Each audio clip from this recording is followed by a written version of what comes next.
Hi, I'm Regina, and you are you. Uh, hey, by popular request, y'all wanted to hear this story. This is a piece, my one and only published piece, and this was published in the fall of 1995 edition of the Talking River Review, a little literary magazine out of Lewis and Clark State College English department. And and at the time I wrote this story, I was doing creative writing and doing my biology stuff, and actually was studying ornithology that semester, and I was on the board for the editing board, and was just really busy, and I was lucky enough to be able to write this story, and constantly on the field trips out to birdwatch I was using my classmates when we would camp overnight, as editors and other listeners to see how the story was going. And so, well, I presented a little differently. This story is a little out of character, um, for the way I am now, but y'all wanted to know what I was like, and what my life has been like. This is pretty much tells a story that's using stuff actually from my life, and pretty interesting, as it's a trip down memory lane for me. So anyway, here it goes. Its title is Jack's Mountain. He stood waiting for his partner at the bottom of the cinder cone.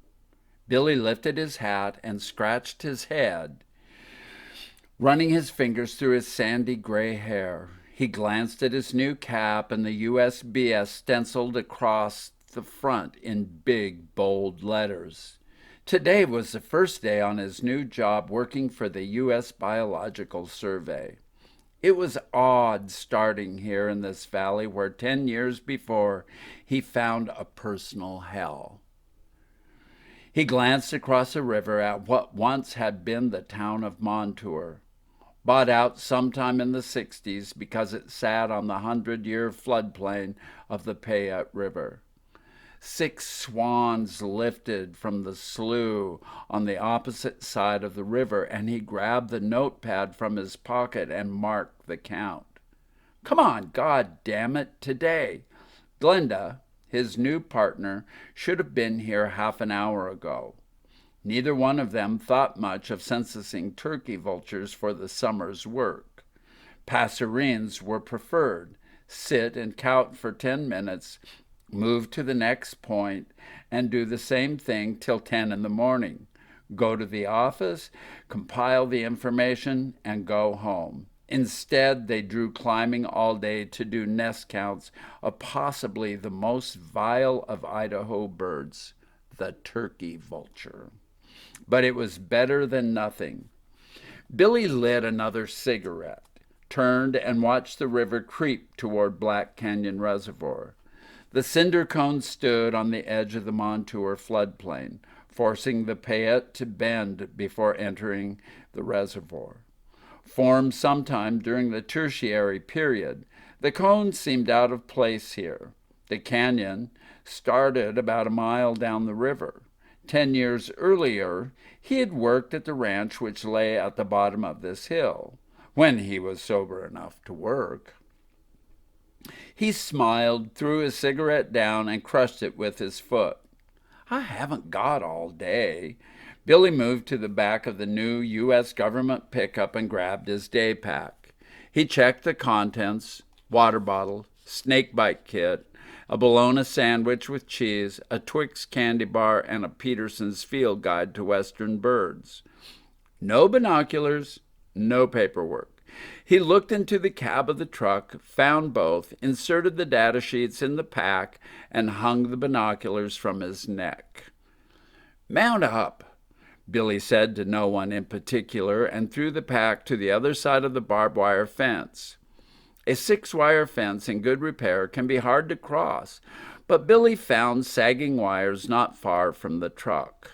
Gently, he took hold of the 3rd wire between barbs and forced the wire low enough to pass his less than svelte figure through.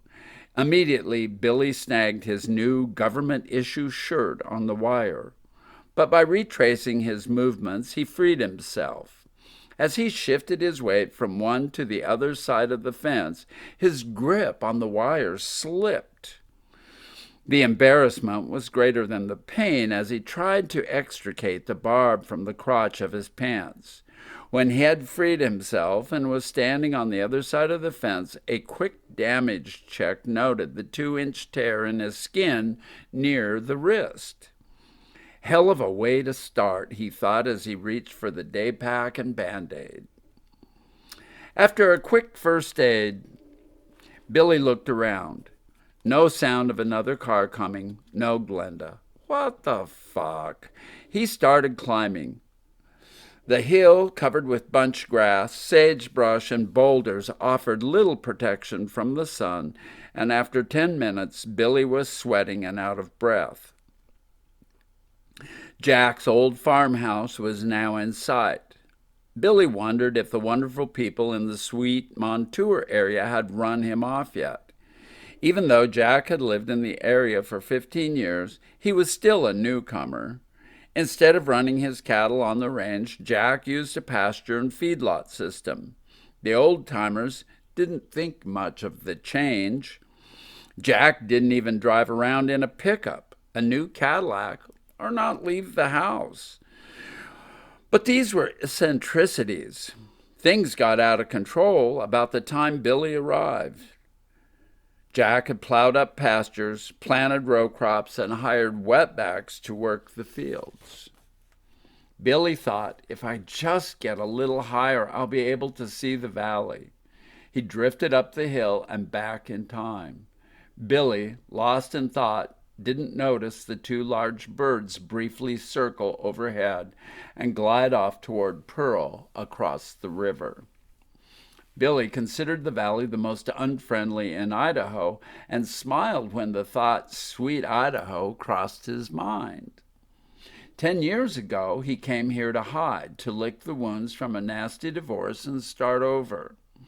Jack had called him with a job offer, and because he couldn't think of a reason not to, he agreed. Billy flew into Boise from his hideout in Portland with nothing but a single suitcase. Jack picked him up and brought him to this valley. Jack gave him a house with nothing in it but an old, worn-out mattress on the floor and said, "That'll be $250 a month." Billy could only think, welcome home. Billy worked hard that summer, the average day lasting 12 hours, but he found time to eat at the Triangle Inn most every day. Nothing like a good steak washed down with a good cold Coors. Soon the bartenders knew Billy by name and looked forward to seeing him every night. He even had a date or two, and then he met Pamela. He had thought of Pamela often lately, with the popularity of that country western song, "I like my women a little on the trashy side." At their first meeting, she had worn jeans tucked into the tops of white cowboy boots, a denim shirt with the sleeves hacked off, put this on a long torso interrupted only by her breasts. Dyed, dried, platinum blonde hair contrasted with dark eyes. A striking figure. Billy remembered almost running away when he saw her, but he decided to keep the peace by going on the arranged date. Drinking and dancing in Horseshoe Bend, a first date to remember. After a few beers, Billy had gotten used to the way Pamela had butchered the English language by using fuck every other word. After a few more beers, Pamela had eased Billy's loneliness, and soon Billy was thinking he might be in love. Pamela flirted with every cowboy who walked past, but Billy ignored most of them except Jerry. Pam's good buddy had forgotten his manners about women being with other men, and when the fight was over, Pam took Billy home. She explained to Billy how Jerry and she were old friends. Billy forgot she had only lived in the valley 6 months longer than he. When they got to her house, she cleaned Billy's scrapes and wounds and told him to get in the bed. When she emerged from the bathroom naked and moved to the bed in the candlelight, Billy knew he was in love. The house that Jack had provided for Billy came into view, and Billy decided to stop and smoke another cigarette. He spied a light green truck on the highway 2 miles away and wondered if it was Glenda showing up. Might as well wait here and find out. He found a spot to sit facing the river, afraid to face the valley. As he scanned the rim rock on the other side of the river, a speck high over the cliff caught his attention. Lifting the binoculars from his chest, he searched the distant sky to locate the bird for identification. He found one, but too far away to really make much of it. When he saw the second dot in the distance, Billy wondered if there was a second nest over in that direction. Maybe this afternoon, they, if Glenda ever showed, could cruise over to Pearl and look around. Today was the only day scheduled for this area, so he'd best get busy. Where was she? Surely she couldn't get lost. Everybody knew where Jack's Mountain was. Stubbing the butt deep in the sand, Billy got to his feet and headed up the steep hill. He was now halfway up the slope and again chanced a glance toward the valley. The brush growing along Squaw Creek was visible, as was the house Jack had provided him. The place looked pretty good from this distance, no longer showing the despair of times gone bad. Billy thought his problems had started when he moved out of that house and in with Pamela. But after 5 years of sobriety, he now knew his problems had started long before that. He climbed hard for the next 10 minutes till he was winded again. He thought about how running from problems had brought him to the valley, and how running created its own set of problems that caught up with him here. Billy heard a car door slam and wondered if it was Glenda. He realized that he was unable to see the parking area. Inadvertently, Billy had wandered to the north for a better view of the valley and could no longer see his own truck. Shit! A sagebrush broke the horizon above him to the left, and Billy angled back in the general direction. If I can't see her, she can't see me. He knew it was wrong to start without Glenda. It might help if she could find him. Glenda had taken Billy to lunch the week before to try and get to know each other before they started working together. She was about 15 years younger than he, single, attractive, and very much not interested, which was fine with Billy, because he didn't like younger women anyway. He thought they would get along fine once the ground rules were set, except he forgot to tell her how much he hated waiting. His mind was still on other things when a shadow passed over his head. He had seen turkey vultures before, but seldom flying, and never when they were circling him. The dull, flat black feathers ate sunshine, causing the red featherless head to glow. The 6-foot wingspan was impressive. A chill passed through Billy's body, and he hoped they would be gone before he reached the top. The vulture's stomach contents are legendary among ornithologists, especially when doing nest counts. The vulture was the second largest bird in North America with a propensity for vomiting on intruders with contents that dissolve a cow's vertebra in 2 days. No wonder Glenda was late. He could see the second truck parked behind his, but couldn't see anything climbing up after him or any movement anywhere except the birds circling overhead. The situation called for a cigarette, and Billy gladly obliged. From this angle, Billy could only see as far up the valley as the spot where the sheriff had stopped him to give the invitation to come in for some questioning in regards to robberies that had occurred recently in the valley. Have a nice day, and be sure to get some insurance on that truck before you come. See you real soon. When Billy did go visit the sheriff, they discussed the stranger in town theory, and working for Jack was reason enough to be suspected. Bitterness snuck into Billy's craw and settled in. There she was, maybe a quarter of the way up the hill now. 20 minutes more is what he figured it would take to reach the summit.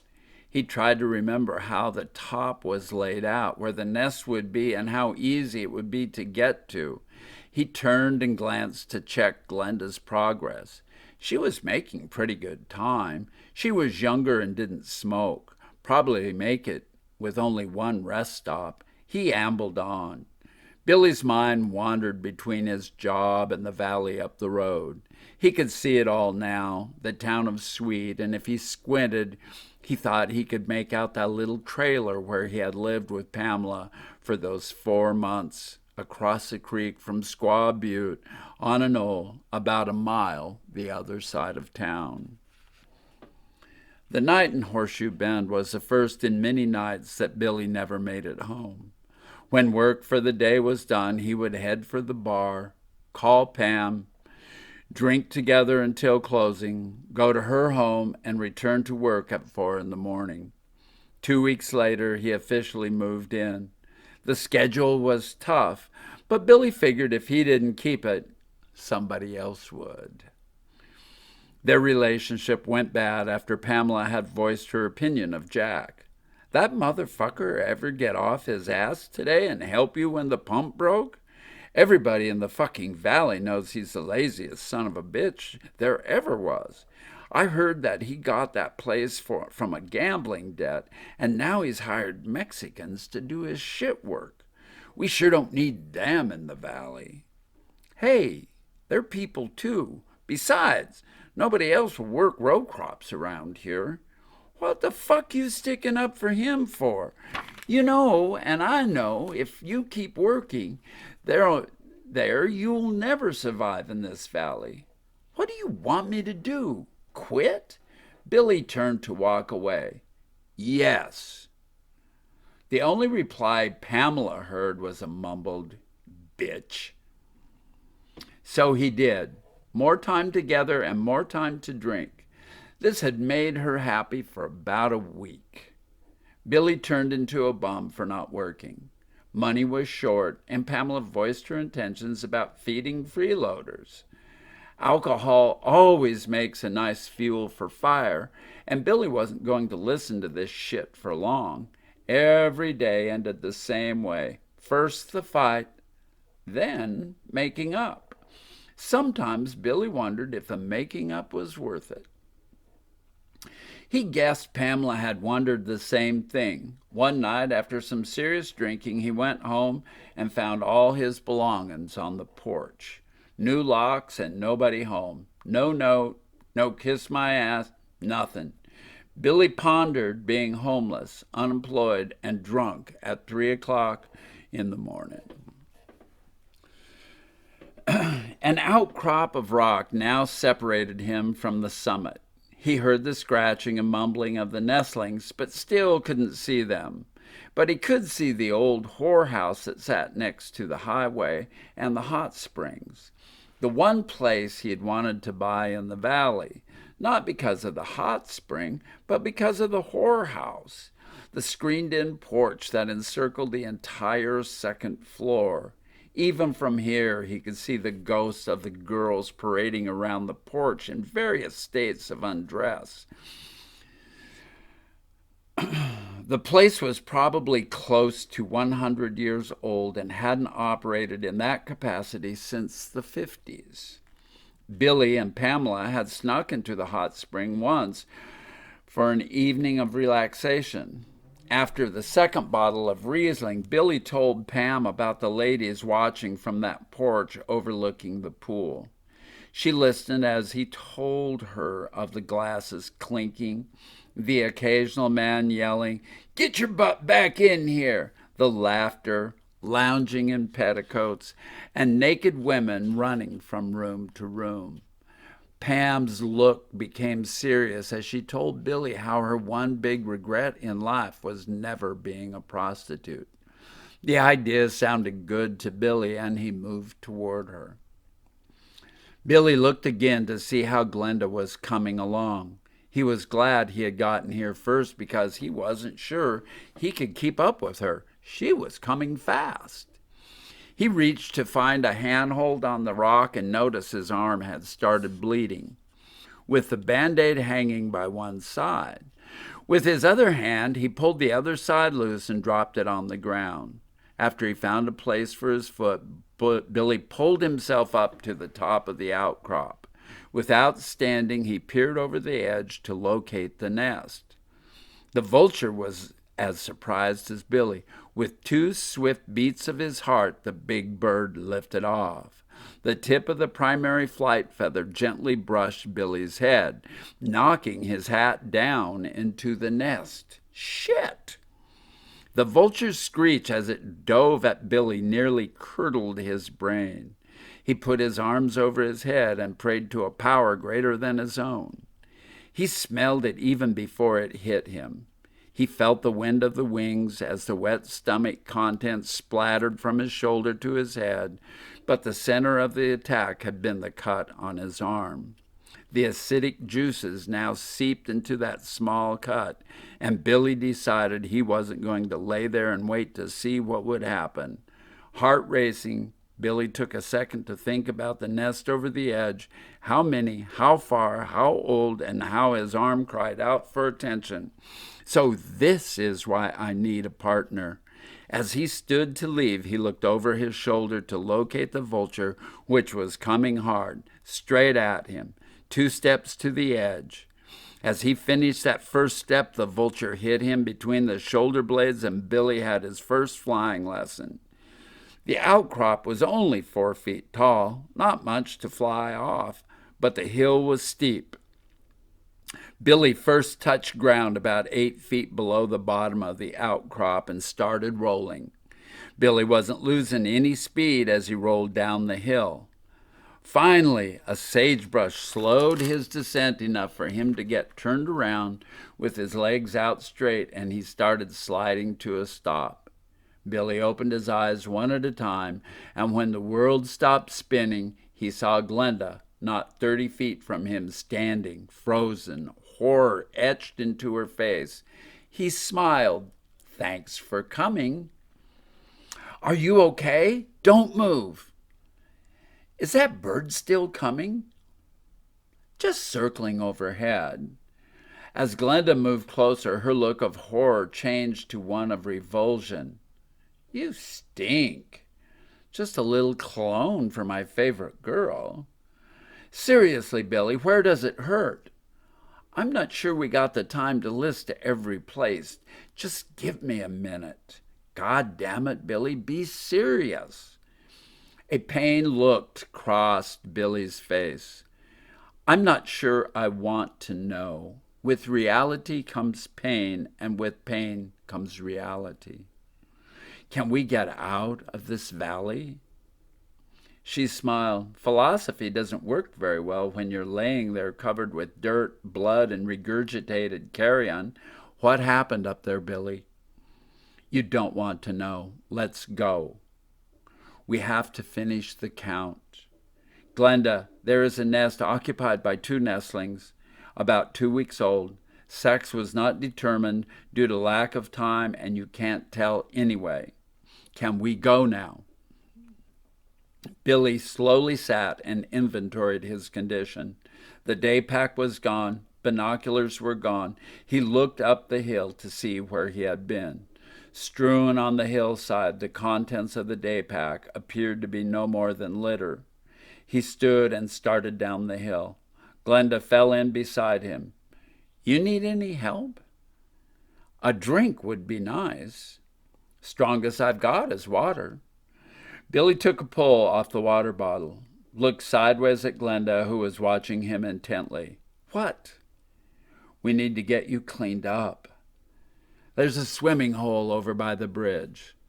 That'll work for now, but are you sure you're all right? Yeah, I think so. Nothing seems broken, just a few scratches and bruises. Let's call it a day. We'll go to my house in Eagle and come back tomorrow to pick your truck up. I don't think you should drive now. As they walked, Billy realized the adrenaline buzz was wearing off and decided that arguing wouldn't do any good anyway. Okay. They chatted easily, and the drive to Eagle passed quickly. When Glenda pulled into a small trailer, Billy stepped out of the truck and did stretching exercises to relieve the soreness that crept into his body. Go jump in the shower and it'll make you feel better. I'll see if I can get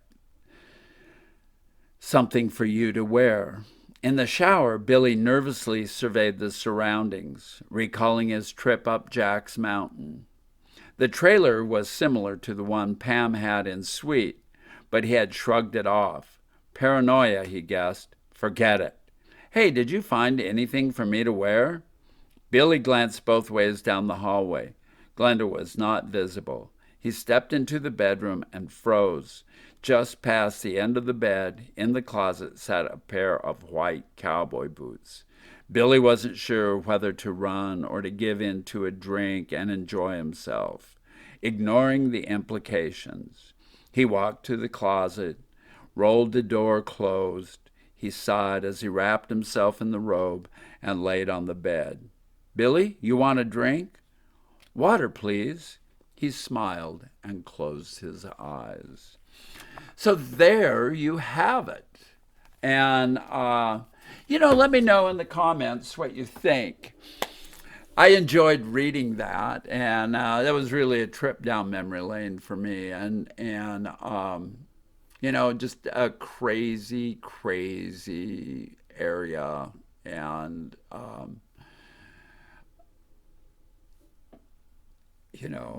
you'll never know how much of that's true and how much isn't. Anyway, let me know what you think. Love to hear about it. If you don't like it, even tell me that. Be nice, though. This is a family channel. Sorry about the language in the story, but that's the way it was written. That's what my editors wanted me to do, make it real. And so it was. And what a great, great evening. I did pretty good reading that. I only screwed up a couple of times, and I'm going to let it go just that way. Hopefully you all can understand what's going on there. Anyway, love you. It's been a pleasure reading that for you. I hope it wasn't too long and that you were able to stick all the way through it. Half an hour, not too bad. So, for brevity's sake, I'll just close out right now and love you guys and take care, and we'll talk to you again. Bye-bye.